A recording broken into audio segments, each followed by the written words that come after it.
Witchcraft in the Cotswold.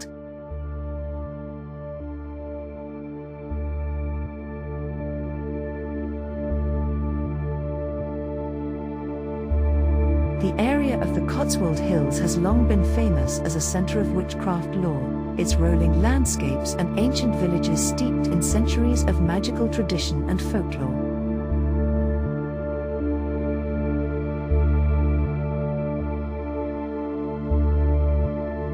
The Cotswolds, with their mysterious stone circles, ancient yew groves, and winding lanes, have inspired countless tales of witches, cunning folk, and magical happenings, making the region a focal point for those interested in the history and practice of witchcraft in Britain.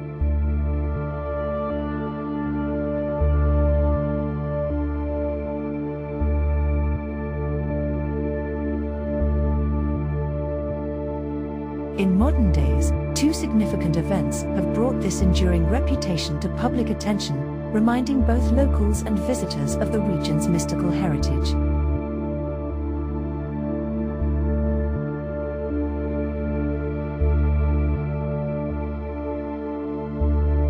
The first was the so-called Witchcraft Murder on Meon Hill in 1945, a chilling and unsolved crime that captured the imagination of the nation.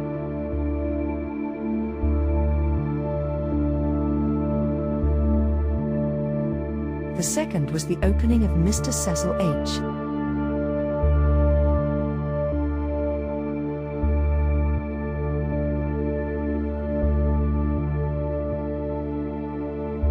Williamson's Witchcraft Museum at Bourton-on-the-Water at Easter in 1956, which aroused considerable controversy in the area at the time, as it challenged local sensibilities and brought the subject of witchcraft into the public eye.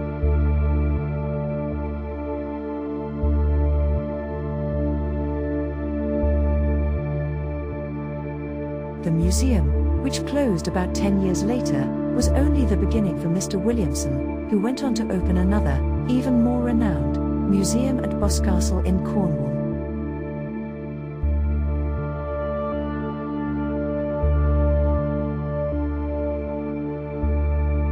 This new location would eventually become one of the most important repositories of witchcraft artifacts and lore in the United Kingdom.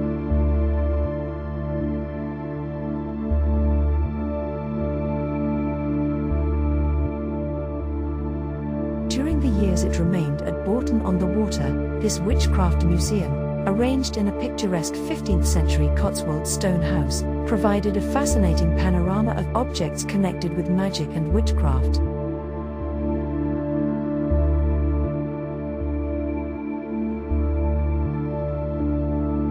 Visitors could explore rooms filled with ritual tools, amulets, charms, and manuscripts, each with its own story and significance.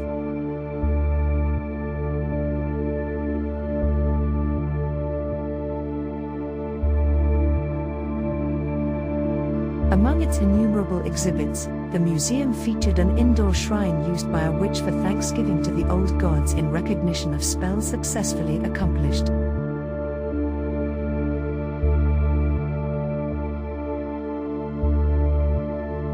There was also a life-size representation of a scene in an old-time witch's cottage, showing how a divining familiar worked, a practice central to many traditional forms of witchcraft.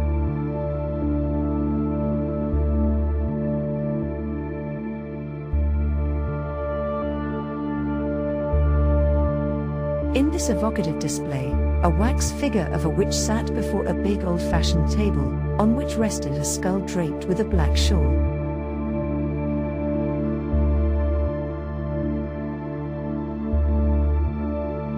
Also on the table were a black-hilted knife, and 4 candles in crude, homemade candlesticks of bone, all items rich in symbolism and magical intent.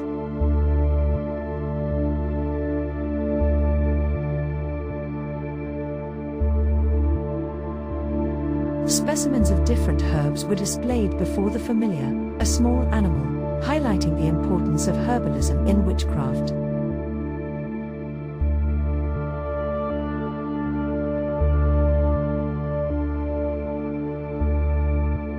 Each herb had its own magical properties, and the familiar was believed to help the witch select the right one for a particular spell or healing. It was explained that the animal became possessed by a god or a spirit and indicated the right herb to use in a particular case, acting as a bridge between the human and the spiritual realms.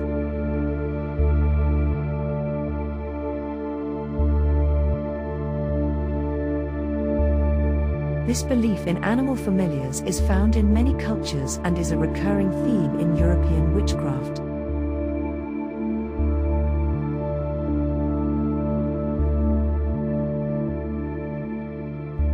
This was, in fact, a correct representation of a divining familiar, a concept that has fascinated folklorists and historians alike.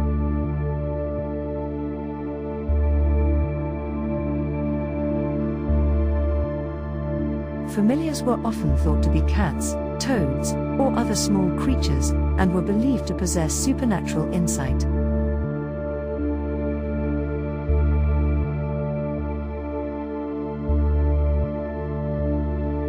It has even been known for a cat to be used in the same way, to divine by selecting cards from an outspread pack with its paw, a practice reminiscent of both folk magic and early forms of cartomancy.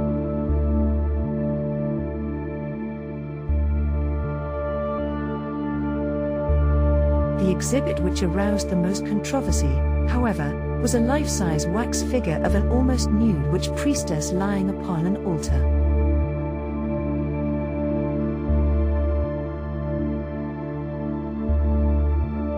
This dramatic display challenged Victorian notions of propriety and highlighted the sensual and ecstatic elements present in some forms of pagan worship.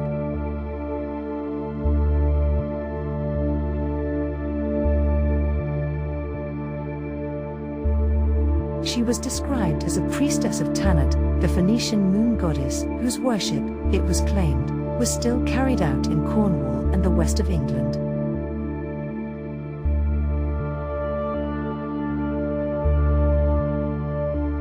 The rituals were said to be celebrated by ritual bonfires on the old pagan festival dates, connecting modern practices with ancient traditions.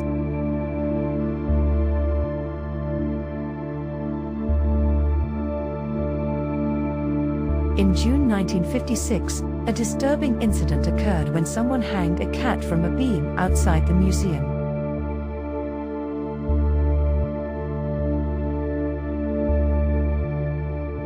This act was widely interpreted as a warning or curse, reflecting the deep-seated fears and superstitions that still lingered in the community.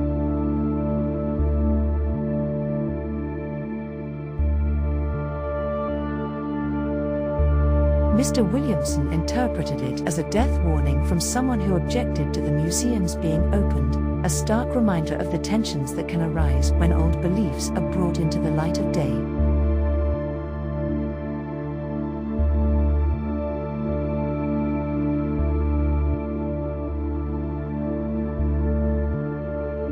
Mr. Williamson's museum would have been controversial anywhere, given its subject matter and the intensity of feeling it provoked.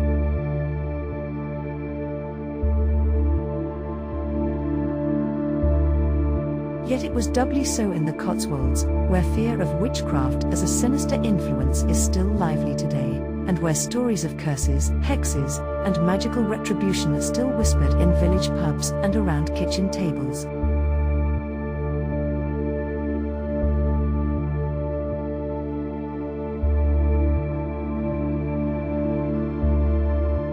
The events of the Meon Hill murder have not been forgotten, nor has the fact that the famous anthropologist, the late Dr. Margaret Murray, spent a week in the area of the murder, ostensibly as an artist with a sketchbook, but actually carrying out her own investigation into the case.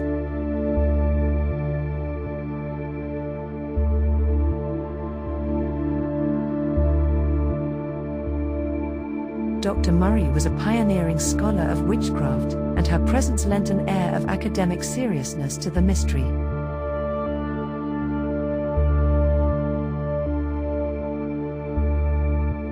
Later, she stated publicly that she believed the murder victim, an old man named Charles Walton of the village of Lower Quinton, had been killed because of the local belief in witchcraft. Her theory was that the community's fear of magical retribution or supernatural power had led to a tragic act of violence.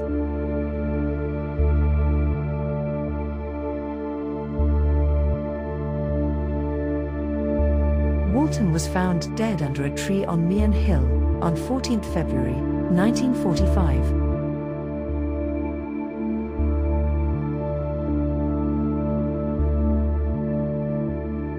The circumstances of his death were both gruesome and symbolic, suggesting ritualistic overtones.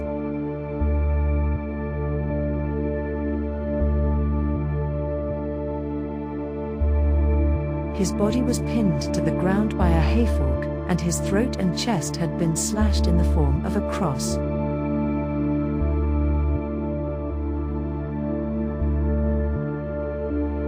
Such details have led many to speculate about the possible ritual significance of the crime, and whether it was intended to break the supposed power of a witch.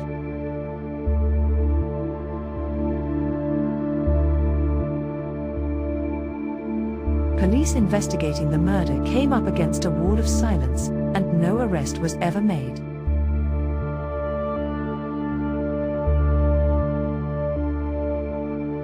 The case remains unsolved to this day, and continues to be the subject of speculation and debate among both historians and occultists.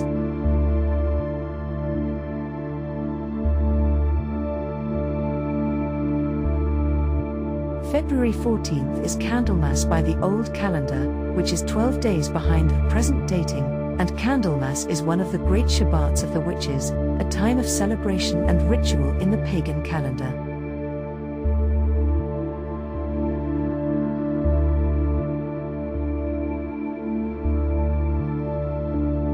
The coincidence of the date has only added to the sense of mystery surrounding the case.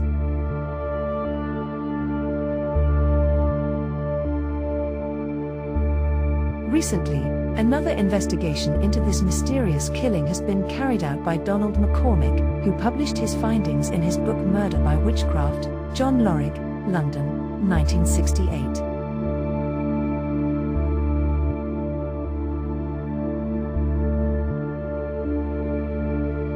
McCormick's research brought new attention to the case and uncovered additional details about the people and beliefs involved.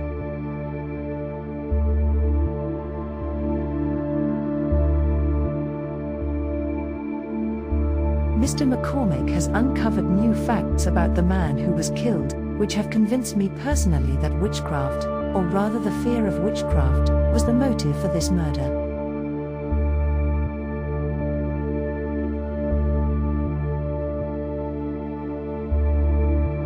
Charles Walton was slain because someone feared his powers as a witch, a belief that echoes through many similar cases in British history.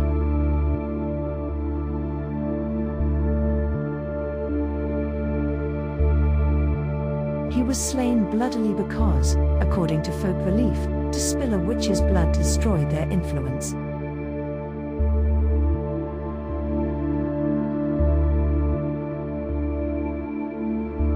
This idea is found in many rural communities, where witches were both feared and respected for their supposed abilities.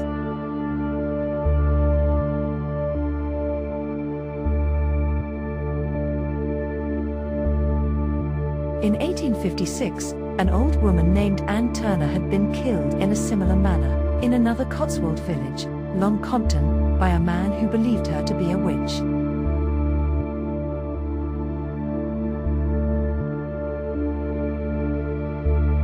The persistence of such beliefs well into the 19th and even 20th centuries is a testament to the enduring power of folklore.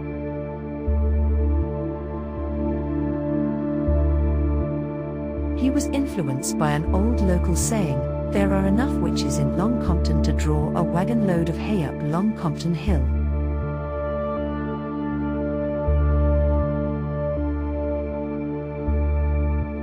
Such proverbs reflect the way witchcraft was woven into the fabric of everyday life, shaping attitudes and actions.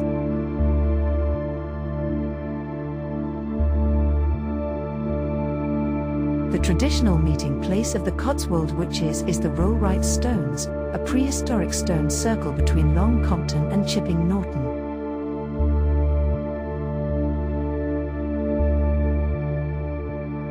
These ancient monuments have long been associated with magical rites, and are still visited by modern pagans and witches today. Outside the circle and across a road is a big standing stone called the King Stone, strangely weathered by the passing centuries, and nearby in a field is a cromlech of big stones called the Whispering Knights.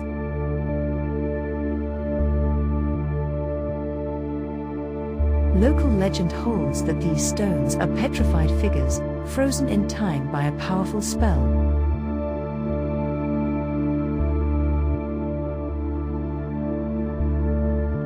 On the 12th of May, 1949, a witches' sabbat was held at the Rollright Stones, which was observed by 2 independent witnesses, whose stories got into the local and national press. The event caused a sensation, and brought renewed attention to the site's magical associations.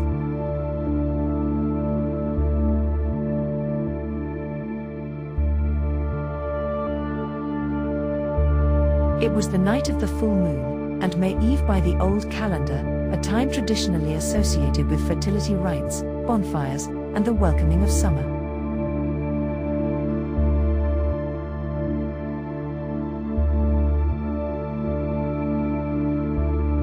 Such dates are considered especially powerful in the witches' year, and are often chosen for important rituals.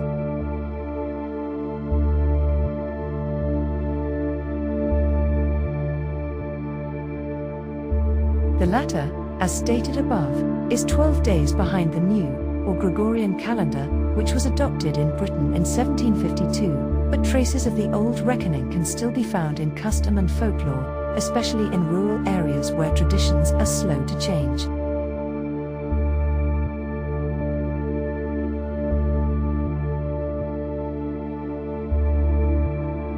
The other eyewitness, a woman, was afraid to remain, and fled from the scene.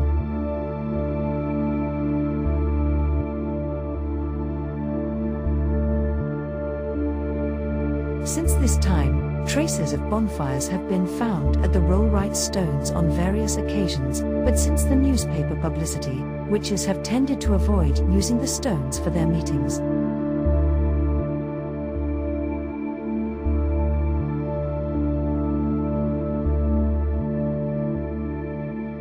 However, the magazine Life International, in its issue dated the 18th of May 1964, carried a detailed article about witchcraft in Britain, which included photographs of a special meeting at the Rollright Stones organized by a London coven under the leadership of Mrs. Ray Bone, whose witch name is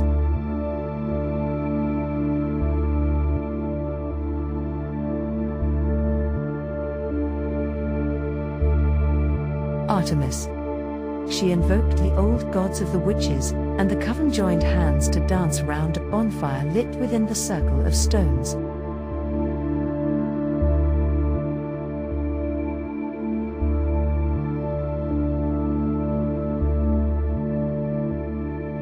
Then the witches jumped over the flames of the fire, which according to their ritual symbolized the life-giving properties of the sun.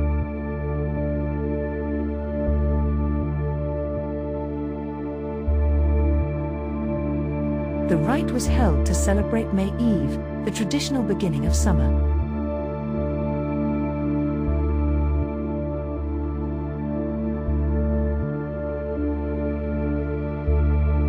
A remarkable historical novel, based upon fact, and dealing with witchcraft in the Cotswolds in the 17th century, is The Silver Bowl, by Hugh Ross Williamson, first published in 1948.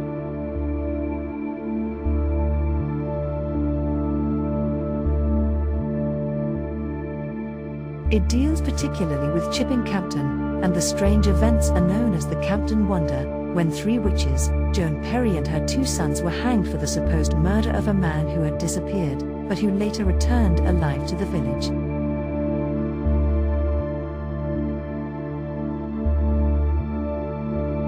It mentions 7 wells, within a circle of trees on a hill south of Chipping Campden, as the meeting place of the 17th century coven, and contains many unusual details about witchcraft, which it calls the craft of the wise. At the Old Fleece Inn at Bretforton, near Evesham, On the edge of the Cotswolds, the custom is kept up of drawing 3 white circles on the hearth to stop witches from coming down the chimney.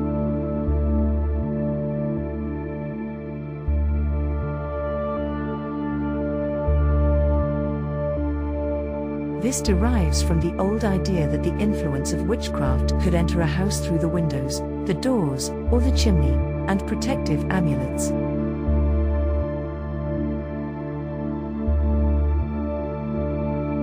Were hung or placed in these locations to prevent it.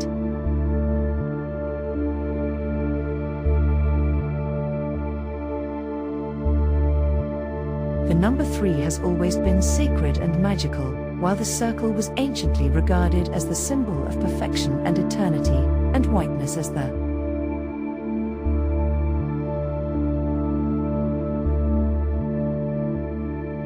color of purity. Hence the protective magic of this traditional rite.